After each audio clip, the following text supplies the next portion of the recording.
Bonjour Elisabeth, bienvenue. Bonjour Elisabeth. Bonjour Patrick, bonjour à tous. Alors Elisabeth, on va changer un peu de registre ce matin aussi. On va redescendre sur un sujet, non mais sur un sujet évidemment qui paraît beaucoup plus futile, mais qui pose en fait un certain nombre de questions en fait derrière. Vous voulez nous parler d'une influenceuse, donc d'une jeune fille qui se fait remarquer beaucoup sur les réseaux sociaux et qui gagne sa vie un peu comme ça. Il s'agit de Ruby Nicara parce qu'elle a été la cible de beaucoup sur les réseaux sociaux. Alors expliquez-nous je vous explique l'histoire. Bon, d'abord, j'ignorais l'existence de Ruby Nicara. Je ne sais pas qui a l'influence, mais je l'avoue, j'ai dû dépasser la tranche d'âge. Alors, elle se décrit d'ailleurs aussi comme la nouvelle icône du rap français. Et quand on voit ses photos, on se dit qu'elle s'est vraiment fabriquée toute seule, au sens propre, parce qu'il n'y a pas grand-chose qui a l'air d'origine. Mais bon. Bon, d'accord. Bah quoi, elle le cache pas, écoutez. Bah alors là, il y a quelques jours, elle fait un message Instagram où elle explique qu'elle vend les culottes qu'elle a portées, et l'eau de son bain. Et elle précise au sujet de l'eau de son bain qu'elle adore se faire du bien dans un bain de minuit et ça coûte 1500 € le flacon. Oui, Cécile. 1500 €. Oui, Cécile me regarde. Ça me donne des idées.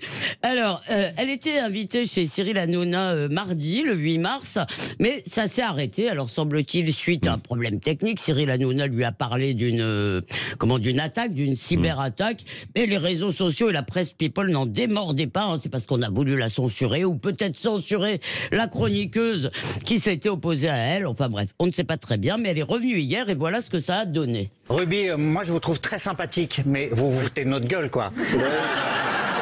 Et c'est des couillons pour acheter une culotte portée et de l'eau du bain à 50 balles. Mais il y a des petites filles qui la regardent et qui mais non, mais arrêtez de voir le mal partout. Votre fille, elle vend de ses culottes. Mais je m'en fous, Mais c'est même pas qui c'est ces filles, lui. Non, mais là.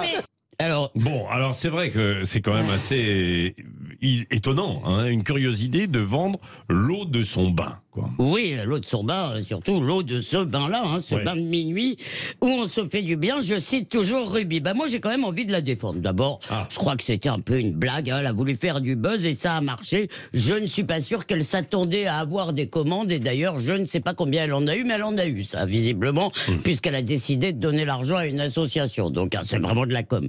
Ensuite, cette Ruby n'est pas une enfant, c'est une femme libre. Et moi, j'en ai un peu marre, vous savez, des mères la vertu comme cette chroniqueuse là, qui veulent tout interdire.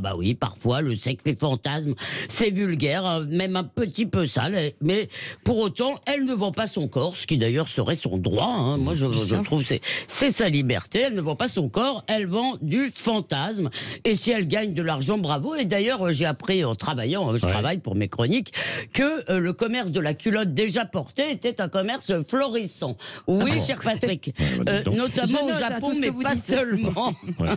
Alors, je ne sais pas si les acheteurs sont des abrutis, comme l'a dit Benjamin Castaldi, parce que moi, je ne juge pas les fantasmes des autres, et de toute façon, ils ne sont pas plus abrutis que les gogos qui s'extasient devant de l'art contemporain quand des artistes entre guillemets, branchouilles vendent leurs sécrétions. Oui, ça s'est vu, ça, il y a un truc qui s'appelle la merde d'artistes, pardon, ou il y en a d'autres qui vendent des œuvres invisibles comme Bansky. Et bien là, tout bobolande, crie Eugénie et s'extasie. Alors le fétichisme, c'est vieux comme la célébrité. Peut-être qu'il y avait des gens qui s'arrachaient des mouchoirs de Sarah Bernard, d'autres ce sont des guêtres de Napoléon. Aujourd'hui, on s'arrache des culottes de Ruby Nicara. C'est peut-être un signe de décadence, mais elle n'y est pour rien. C'est la grammaire de son temps.